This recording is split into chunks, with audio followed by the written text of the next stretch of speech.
Hola, ¿qué tal? Que Dios los bendiga. Hay muchos que celebran la Navidad. No importa qué religión ni la denominación, muchos la celebran. Para empezar, me gustaría hacerles una pregunta. ¿Qué es la virginidad? Ya con atrevimiento les hago esta pregunta. ¿Cómo se pierde la virginidad? Esperen un momento, no quiero que me contesten, solo piensen en ello. En la actualidad hay una religión que empieza a celebrar lo que ellos llaman el nacimiento de Jesucristo 9 días antes, o sea, el 16 de diciembre. Algo que no voy a discutir con ellos, pero quisiera preguntarles, ¿por qué? ¿Y de dónde viene esa tradición? ¿Tiene bases bíblicas? ¿Y por qué esa misma religión se ha olvidado de lo que se llevó a cabo 41 días después de que naciera Jesucristo? Hoy en día hay palabras que han dejado de usarse, y si se llegan a usar, se les llama arcaísmos. Hay otras que han sido sacadas del lenguaje común, solo por el mal uso que se les ha dado en los últimos tiempos. Hay otras palabras que se han dejado de usar, solo porque ya no es común ver esas cualidades en las personas hoy en día. Y desafortunadamente, eso también ha llegado a ser un problema en lo que se suponía que nadie debería de quitar, ni nadie debería aumentarle. En otras palabras, nadie debería adulterar el significado. Sí, me estoy refiriendo a la palabra de Dios, la Biblia. Este es un ejemplo. Hoy en día hay sectas e incluso algunas se hacen llamar religiones que creen que la palabra de Dios está de acuerdo con la ciencia. Pero según ellos rechazan la teoría de la evolución. Espera un minuto. ¿No son los científicos y los estudiosos los que creen y apoyan la teoría de la evolución? Mas sin embargo, muchos la han seguido. De todas maneras, la Biblia lo profetizó y muchos le seguirán. Perdón. Esa misma secta dice que los días creativos no son días de 24 horas, que solo son un periodo de tiempo. Eso lo encuentras en sus Biblias, en los temas bíblicos de consideración número 8b. Y todo por seguir los libros de Charles Taze Russell y despreciar al único que los guiaría a toda verdad, el Espíritu Santo, y sustituirlo por los libros de su fundador, Charles Taze Russell. Al afirmar que la Biblia y la ciencia están de acuerdo, no sé si se darán cuenta ellos, inconscientemente están de acuerdo que le tomó a Dios, para ellos los testigos de Jehová, para los científicos, la naturaleza, millones de años para que apareciera la primer célula, millones de años más para que esa célula evolucionara y se uniera a otras células, y millones de años más para que esas células se convirtieran en un ser vivo, y muchos miles de años más para que ese ser vivo se separara y se dividiera en la diversidad de especies que existen hoy en día. Y si no le tomó tantos millones de años a su Dios el formar el universo, ¿en qué están de acuerdo la creación y la ciencia? Y que nos digan de cuántas horas, días, años o siglos son los días para su Dios o para ellos mismos. Para saber cuánto tiempo le tomó a su Dios al crear el universo. Si su Dios no creó la tierra y el universo en 6 días, no es el Dios todopoderoso, ni es digno de ser llamado Dios. Ahora comprendo a aquellos que adoraron a los animales, o los tienen por dioses. A un elefante le lleva 640 días para hacer otro elefante, para procrear otro elefante. Y hay lugares donde los tienen por dioses. A las vacas y a los toros les lleva 284 días para procrear un becerro o una ternera. Y hay lugares que los tienen por dioses. A la especie humana le llevan 9 meses, aproximadamente 270 días, para tener sus hijos y salen a su imagen y semejanza. Y algunos de ellos fueron tenidos por dioses en la antigüedad. Y eso que son lentos en reproducirse, al compararlos con las gallinas, que les lleva 21 días, o los ratones 20 días. Y no por eso los tenemos por dioses. Ese Dios que esa secta tiene es más lento que un elefante, más lento que una vaca, más lento que el ser humano, más lento que una simple gallina o un ratón. Digamos que para su Dios Un día es igual a 20 días, lo que tarda un ratón en reproducir una nueva vida, que vendría siendo un día para su Dios. Eso nos daría un total de una semana de 140 días, contando el día séptimo. En su Biblia, en el libro de Génesis, leemos que dijo Dios y fue hecho. Así también dice mi Biblia, y así dice todas las Biblias, que dijo Dios y fue hecho. Si yo escribiera, o mejor dicho, dijera, hágase la luz, y que esa frase tardara 20 días, ¿cómo te sonaría? ¿Sería un Dios todopoderoso o un Dios lento? Y es como lo han hecho esos pseudo testigos, un Dios lento. El Dios en el que yo creo es el Dios del que se habla en la Biblia, en el libro de Génesis. Un Dios todopoderoso, un Dios que dijo y fue hecho. Ustedes, como padres de familia, ¿qué sienten cuando les dicen a sus hijos que hagan algo y no lo hacen? ¿Cómo se sienten? ¿Cómo crees que se sentiría Dios si dice, hágase la luz? Pero si se siente esperar a que Isaac Newton inventara el foco. Es más, ¿cómo te sentirías al llegar a tu casa en una noche oscura, sin luna, y trataras de encender el foco y tardara 20 días para encenderse? Algo anda mal. Después de este ejemplo, pasemos a la prédica que la titulé, María ya no es virgen. Tal vez fue, pero más bien fue antes de Jesucristo, pero no después de Jesucristo. Como pregunté en un principio que si sabían lo que es eso, y se preguntará usted, ¿en qué se basa este señor para decir que María ya no es virgen? Si usted, al igual que yo y como todo verdadero cristiano, cree en la Biblia como la palabra de Dios, entonces no tendrá ningún problema en entender este tema. Y dije un verdadero cristiano, porque hoy en día todos se hacen llamar cristianos. Incluso los que alguna vez su religión persiguió y hasta mató a mucha gente por tener una Biblia sin su sello Nihil Obstat. Pero pasemos a leer en Romanos capítulo 3, versículo 3 y 4.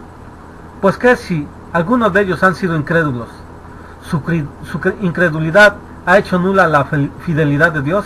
De ninguna manera.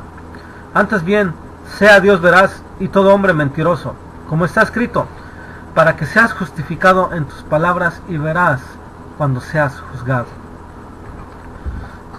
Si alguno ha sido incrédulo y ha cambiado la verdad de Dios por lo que otros libros dicen, poniendo más alto o más veraces sus libros de estudio que la misma palabra de Dios, o sea, la Biblia, o poniendo a sus líderes más alto que Jesucristo, antes bien, sea Dios veraz y todo hombre mentiroso, para que así seamos justificados en nuestras propias palabras, al estar de acuerdo con la palabra de Dios, y no hacerlo un mentiroso.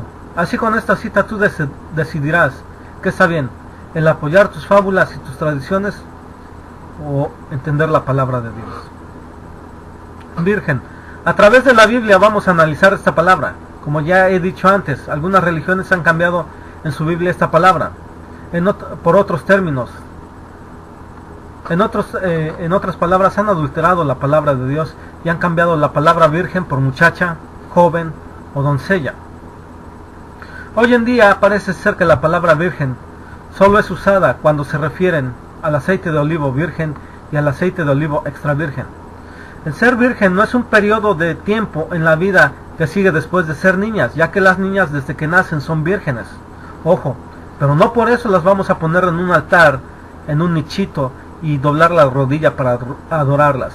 El ser virgen no es la condición de un terreno, aunque sí nos da las características de lo que es ser virgen.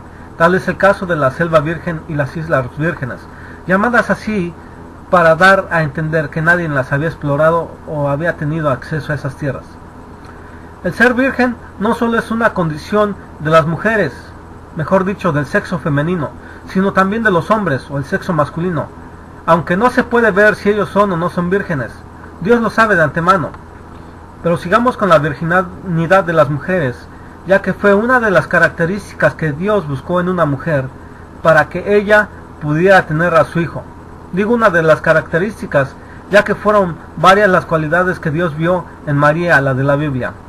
Otras características es que era del pueblo de Israel. el verdadero pueblo de Dios en el Antiguo Testamento. Solo imagínate a Dios escogiendo a una mujer que no fuera de Israel, su pueblo, que fuera de Grecia y Jesucristo naciera adorando a Atenas, o que hubiera nacido de una azteca y Jesucristo hubiera crecido adorando a Huitzilopochtli o a Tlaloc. Y el Verbo se hizo carne y habitó entre nosotros, llegando a este mundo utilizando a María como un instrumento, que fue virgen hasta antes del nacimiento de Jesucristo, y es la única virgen que dio a luz a Jesucristo. Los demás nombres que tienen y las demás vírgenes no sé de dónde las sacaron los católicos, pero todas ellas tienen algo en común: son llamadas reinas del cielo. Y ese sí sé de dónde los sacaron: de Israel, Judá y Egipto en los tiempos de Jeremías. Hermanos, y tú que me escuchas a través del Compact Disc o que estás leyendo en WordPress, ¿quieres saber la verdad? Permíteme desviarme un poco del tema, que es acerca de María y su virginidad. Me gustaría hacer un pequeño espacio para aclarar lo de la reina del cielo, ya que es como le llaman los católicos a sus vírgenes, que para ellos son las madres de Jesucristo. Y digo madres porque son muchas, hay mucha diversidad de ellas. Leamos en Jeremías capítulo 7 versículos del 1 al 4 y Jeremías capítulo 7 versículos del 8 al 19. Jeremías capítulo 7 del 1 al 4 dice: palabra de Jehová que vino a Jeremías, diciendo: ponte a la puerta de la casa de Jehová y proclama ahí esta palabra, y di: oíd palabra de Jehová, todo Judá, los que entráis por estas puertas para adorar a Jehová. Así ha dicho Jehová de los ejércitos, Dios de Israel: mejorad vuestros caminos y vuestras obras, y os haré morar en este lugar. No fiéis en palabra de mentira diciendo: templo de Jehová, templo de Jehová, templo de Jehová es este. Ahora Jeremías capítulo 7 versículos del 8 al 19 dice: he aquí, vosotros confiáis en palabras de mentira, que no aprovecha, hurtando, matando, adulterando, jurando en falso, incensando a Baal y andando tras dioses extraños que no conocisteis.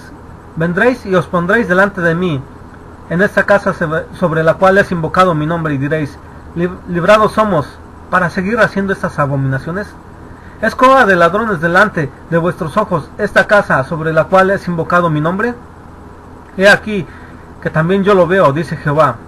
Andad ahora a mi lugar en Silo, donde hice morar mi nombre al principio, y ved lo que le hice por la maldad de mi pueblo Israel. Ahora, pues, por cuanto vosotros habéis hecho todas estas obras, dice Jehová, y aún os hablé desde temprano y sin cesar, no oísteis, y os llamé y no respondisteis. Haré también a esta casa sobre la cual es invocado mi nombre, en la que vosotros confiáis, y a ese lugar que di a vosotros y a vuestros padres, como hice a Silo. Os echaré de mi presencia, como eché a vuestros hermanos, a toda la generación de Efraín. Tú pues, no ores por este pueblo, ni levantes por ellos clamor ni oración, ni me ruegues, porque no te oiré. ¿No ves lo que estos hacen en las ciudades de Judá y en las calles de Jerusalén? Los hijos recogen la leña, los padres encienden el fuego, y las mujeres amasan la masa para hacer tortas a la reina del cielo, y para hacer ofrenda a dioses ajenos, para provocarme a ira. ¿Me provocarán ellos a ira? Dice Jehová. ¿No obran más bien ellos mismos su propia confusión? ¿Qué palabras tan tremendas y tan duras manda Jehová a Jeremías decir? ¿Y a dónde las manda decir? En las mismas puertas del templo. Doy gracias a Dios que no soy Jeremías, porque si en estos tiempos me mandara Dios a decir esas palabras en cada uno de los templos en donde invocan su nombre, imagínate, ir y decirle a Marcos Witt, a las puertas de su mega iglesia, que está mal su unión con los católicos, si a los que los criticaron, ¿cómo los llamó? Ahora imagínate, cómo María, estando a las puertas de su iglesia, y digo su iglesia, porque ya no es iglesia de Dios, ya que ya le pasó lo que a Silo. No porque en un lugar se invoque o se diga templo de Jehová o templo de Dios, eso obliga a Dios a estar ahí. Tal es el caso de Silo. Ni qué decir si Dios me mandara a las puertas de las iglesias católicas o al Vaticano, donde también invocan su nombre. Si a los que predican o llegan a predicar a un pueblo que supuestamente es católico los matan, tal es el caso de Chamula, Chiapas, México, y San Andrés Ya, Oaxaca, también en México. Y eso, que no llegaron a predicar a las puertas de las iglesias católicas como dice la escritura que leímos. Ni qué decir de pueblos como uno que hay en Michoacán, México, donde apedrean a los que se convierten al cristianismo. Solo imagínate ir a predicar a las puertas de las iglesias de los que creen que una vez salvo, para siempre salvo. Ir y decirles que está mal que sigan en su pecado. Y nos da una lista de los pecados que siguen haciendo: hurtando, que es sinónimo de robar, siguen matando, adulterando, jurando en falso, quemando incienso a Baal y siguiendo a dioses extraños. Vienen a su templo pero siguen haciendo esas abominaciones.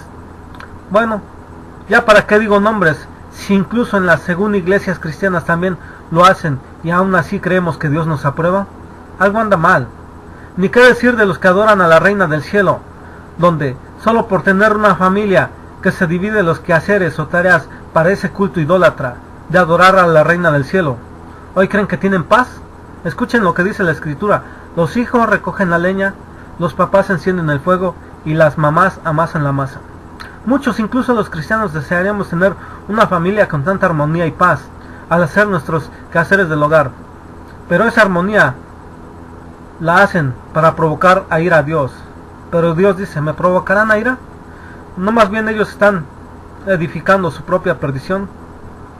Pero apuesto que ellos creen que tienen paz solo porque su familia es una familia modelo.